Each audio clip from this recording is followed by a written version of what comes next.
Donc les conséquences en 2023, c'est une explosion du coût de l'énergie pour la ville, enfin des coûts des énergies, avec une facture globale pour la ville de Lyon qui va doubler et qui va passer en gros de 25 à 50 millions d'euros sur l'année 2023, et puis évidemment probablement une poursuite sur les années suivantes. Donc pour faire face à la crise énergétique, la ville a construit un plan de sobriété qui a l'objectif de baisser de 10% nos consommations d'énergie en une année. Donc 2 fois plus vite que l'objectif fixé par le gouvernement. Les mesures de ce plan de sobriété, elles sont 18. Il y a des mesures d'abord de baisse de chauffage. Donc on a revu la température de chauffe de tous nos équipements.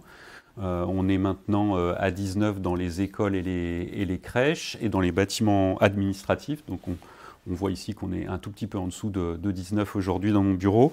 Un deuxième axe qui est plutôt accompagner les modifications de comportement avec un renforcement de notre équipe énergie. On a signé la charte EcoWatt de RTE pour relayer les moments où il y aura des tensions sur le réseau électrique. On va aussi accompagner les commerçants, enfin les inviter à relayer le message en leur faisant signer une charte sobriété des commerçants. Et puis on renforce le travail de repérage de la précarité énergétique avec le Centre communal d'action sociale.